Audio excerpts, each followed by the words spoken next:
বহুকাল আগের ঘটনা। গৌতম বুদ্ধের একজন ঘনিষ্ঠ শিষ্য ছিলেন, যার নাম ছিল অঙ্গুলিমালা। তবে এটি তার প্রকৃত নাম নয়, তার একটি পারিবারিক নাম ছিল বলেও জানা যায়। কিন্তু ঠিকঠাকভাবে কেউ তার নামটি বলতে পারেন না, তাই সকলে তাকে অঙ্গুলিমালা বলে ডাকেন। অঙ্গুলিমালা ঘটনাচক্রে গৌতম বুদ্ধের শিষ্যত্ব গ্রহণ করেন এবং একজন সন্ন্যাসী হন। সন্ন্যাস জীবনের আগে জীবনে অঙ্গুলিমালা ছিলেন একজন ভয়ঙ্কর মানুষ। সেটা তার নামের বিবরণ শুনলে অনেকে বুঝে যাবেন। লোকে তার নাম অঙ্গুলিমালা দিয়েছিলেন কারণ অঙ্গুলিমালা তার গলায় মানুষের হাত থেকে কেটে নেওয়া 100টি বুড়ো আঙুল দিয়ে তৈরি মালা পরতেন। শোনা যায় তিনি যে এলাকায় থাকতেন, কোনো এক কারণবশত সেই এলাকার মানুষদের প্রতি তার মনে তীব্র ক্ষোভের জন্ম নেয় এবং তিনি একটি ভয়ঙ্কর পণ করে বসেন। অঙ্গুলিমালা পণ করেন যে মানুষের কারণে তাকে এমন দুর্গতি পোহাতে হচ্ছে, সেই সব মানুষদের মধ্যে 101 জনকে তিনি হত্যা করবেন। অঙ্গুলিমালা গ্রাম ছেড়ে আশ্রয় নিলেন পাশের এক জঙ্গলে। এই জঙ্গলে আশ্রয় নেওয়ার কারণ এখানে তাকে কেউ দেখবে না, আবার তার হত্যার কাজটিও সহজে সম্পন্ন করা যাবে। জঙ্গলের মধ্যে দিয়ে যাওয়ার রাস্তা দিয়ে লোকজনকে আসা যাওয়া করতে হতো। অঙ্গুলিমালা তার পণ অনুযায়ী হত্যাকাণ্ড শুরু করলেন। যাকে হত্যা করতেন তার হাতের বুড়ো আঙুলটি কেটে গলায় মালা বানিয়ে পরতেন। এরকম ধীরে ধীরে তার মালায় 100টি হাতের কাটা বুড়ো আঙুল জমা হয়। সেই থেকে তার নাম হয়ে যায় অঙ্গুলিমালা। গ্রামের সবাই তাকে ভয় পেত বলে তার গর্ববোধ হতো। ওই গ্রামের প্রায় প্রতিটি পরিবারের কাউকে না কাউকে অঙ্গুলিমালার হাতে প্রাণ হারাতে হয়েছে। এইদিকে অঙ্গুলিমালার পণ পূরণ করতে আর মাত্র একজন লোককে হত্যা করতে হবে। তিনি শেষ হত্যাটি করবার জন্য অপেক্ষা করতে থাকেন। এমন সময় একদিন ওই গ্রামে আসেন গৌতম বুদ্ধ। গ্রামের সকলেই তাকে সাদরে গ্রহণ করেন, তার কাছ থেকে অনেক কিছু জানতে চান, কেননা তিনি ছিলেন একজন আত্মজ্ঞানী ব্যক্তি। তার ব্যক্তিত্ব সবাইকে আকৃষ্ট করত। 2-4 দিন ওই গ্রামে অবস্থান করার পর গৌতম বুদ্ধ ফিরে যাবেন বলে স্থির করলেন এবং যখন তিনি বললেন যে ওই জঙ্গলের রাস্তাটি ধরে তাকে যেতে হবে, তখন গ্রামের সকলে তাকে ওই পথ দিয়ে যেতে বারণ করলেন এবং অঙ্গুলিমালার ঘটনা খুলে বললেন। তারা বললেন, অঙ্গুলিমালা একটা পশু হয়ে গেছে, সে মানুষকে হত্যা করে আনন্দ পায়, আর তার পণ পূরণ করতে মাত্র একজনকে হত্যা করার বাকি। আপনি যদি ওই রাস্তা দিয়ে যান তাহলে সে আপনাকেও হত্যা করবে এবং তার পণ পূরণ করে নতুন কোনো ভয়ঙ্কর কাণ্ড ঘটাতে উদ্যত হবে। গৌতম বুদ্ধ তখন সান্ত্বনাভাবে বললেন, তাহলে যে আমাকে অবশ্যই সে রাস্তা দিয়ে যাওয়া উচিত। আমাকে হত্যা করে যদি অঙ্গুলিমালার ইচ্ছা পূরণ হয়, ওতে আপনাদের ক্ষতি কোথায়? বরং আমি যদি না যাই, সে তার ইচ্ছা পূরণ করতে আপনাদের মধ্যে থেকে কাউকে না কাউকে হত্যা করবে। সুতরাং আমাকে যেতে হবে, আমাকে যেতে দিন।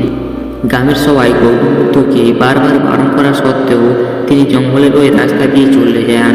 তিনি যখন ঘন ঘন জঙ্গলে নিস্তব্ধ পরিবেশে রাস্তায় হাঁটছিলেন, হঠাৎ দেখলেন অঙ্গুলিমালা রাস্তায় পাশে হাতাহিয়া বড় ছুরি নিয়ে একটি পাথরের উপর বসে আছেন। তার গলায় ঝুলছিল 100টি কাটা বুড়ো আঙুলের মালা। তিনি কিছু না বললেই চুপচাপ হেঁটে যেতে লাগলেন। এমন সময় অঙ্গুলিমালা হুঙ্কার দিয়ে উঠলেন, হয়ে যাচ্ছ কোথায়? তোমার সাহস তো কম নয়। আমার ব্যাপারে কি তুমি কিছু শুনোনি নাকি? কেউ বলে দেয়নি তোমাকে এই অঙ্গুলিমালাকে? গৌতম বুদ্ধ স্বাভাবিকভাবে বললেন, হ্যাঁ, আপনার ব্যাপারে আস্তে আস্তে অনেক কিছুই শুনলাম, তবে ওতে আমার কিছু যায় আসে না বলে গৌতম বুদ্ধ আবার হাঁটা শুরু করলেন। গৌতম বুদ্ধের এমন কথা শুনে অঙ্গুলিমালা ভয়ঙ্করভাবে খেপে গিয়ে বললেন, দাঁড়াও, আমার ব্যাপারে শুনেও তোমার ভয় হচ্ছে না? তুমি কোথায় যাচ্ছ? তুমি কি জানো আমি চাইলে এক্ষুনি তোমার ধর থেকে মাথাটা আলাদা করে দিতে পারি? আমি না বলা পর্যন্ত তুমি কোথাও যাবে না। গৌতম বুদ্ধ বললেন, আমি তো কোথাও যাচ্ছি না, আমার কোথাও যাবার দরকার নেই, কারণ আমি আমার গন্তব্যে পৌঁছে গেছি।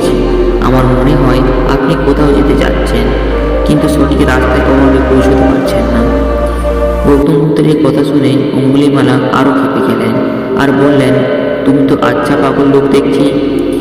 আমি এখানে বসে আছি, অথচ বলছো আমি কোথাও যেতে যাচ্ছি, কিন্তু পৌঁছতে পারছি না।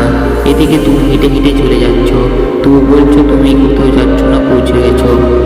গৌতম বুদ্ধ কিছুক্ষণ চুপ থেকে বললেন, আমার কাজ মানুষকে তার গন্তব্যে পৌঁছে দেওয়া।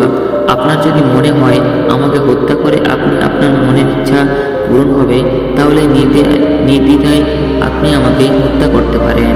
কিন্তু হত্যার আগে একবার এটা ভাবুন তো, কি সত্যি আপনার অবস্থার পরিবর্তন হবে বা আপনি প্রকৃত সুখী হতে পারবেন? আপনাকে সবাই ভয় পায় বলে গর্ববোধ করেন, অথচ গর্ববোধ তখন হওয়ার কথা যদি কেউ আপনাকে সম্মান করত। আপনার কি মনে হয় কেউ আপনাকে সম্মান করে? এই কথা শুনে অঙ্গুলিমালা চিন্তায় পড়ে গেলেন। তিনি এতদিন ধরে এত মানুষকে হত্যা করেছেন। যদি সবাই তাকে ভয় পায় এটাও সত্যি, কিন্তু কেউ তাকে সম্মান করে না। সম্মান অর্জনের মতো কোনো কাজ তিনি করেননি। এভাবে তিনি কখনোই সম্মান অর্জন করতে পারবেন না। অঙ্গুলিমালার মনে পরিবর্তন আসলো। তিনি হাতে ছুরি ফেলে দিয়ে গৌতম বুদ্ধের পায়ে পড়ে গেল, পায়ে কান্না করতে লাগলেন। তিনি গৌতম বুদ্ধকে তার শিষ্য করে নেওয়ার অনুরোধ করলেন। গৌতম বুদ্ধ তখন বলেন, আমি আপনাকে শিষ্য হিসেবে গ্রহণ করব, কিন্তু তার আগে আপনাকে একবার সেই গ্রামে ফিরে যেতে হবে যে গ্রামের প্রত্যেকটি পরিবারকে কাউকে না কাউকে আপনি হত্যা করেছেন। আপনাকে গিয়ে দেখে আসতে হবে তারা কীরকম আছেন এবং আপনার ব্যাপার কী ভাবেন। অঙ্গুলিমালা সেই গ্রামে ফিরে যেতে রাজি হলেন। গৌতম বুদ্ধ তাকে একটি গেরুয়া বসন পরিয়ে দিলেন, যা মূলত সন্ন্যাসীরা পরিধান করেন। তার গলা থেকে অঙ্গুলির মালা সরিয়ে নিলেন। একদিন সকালে অঙ্গুলিমালা একা একা সেই গ্রামে প্রবেশ করলেন। সবাই তাকে দেখে ভয়ে ততষ্ট হয়ে গেল।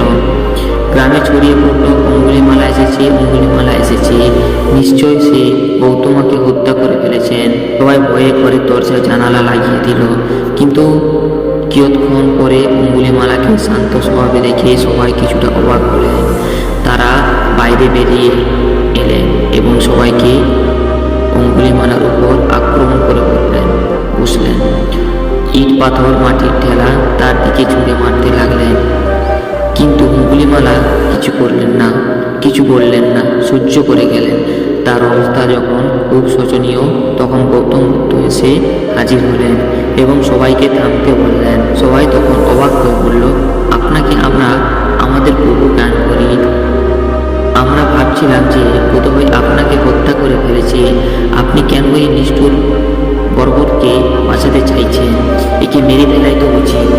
গৌতম বুদ্ধ বললেন, তোমরা যাকে মারতে চাইছ এই মানুষটি সেই মানুষটি নয়। এই মানুষটি অনেক কঠোর অবস্থার মধ্যে দিয়ে গিয়ে আজকের এই মানুষটিতে পরিণত হয়েছেন এবং তিনি এখন ভালো হয়ে বাঁচতে চান। আপনারা তাকে এই সুযোগটা দেবেন না। যখন গ্রামের সবাই আর কিছু বলল না, এভাবে গৌতম বুদ্ধ একজন খুনিকে সন্ন্যাসীতে রূপান্তরিত করলেন। অঙ্গুলিমালা পরবর্তী জীবনে অনেক বড় একজন বৌদ্ধ সন্ন্যাসী হয়েছিলেন, যিনি বিস্তীর্ণ এলাকা জুড়ে গৌতম বুদ্ধের আদর্শকে ছড়িয়ে দিয়েছিলেন। আজও কিছু এলাকায় অঙ্গুলিমালার গল্প শোনা যায়।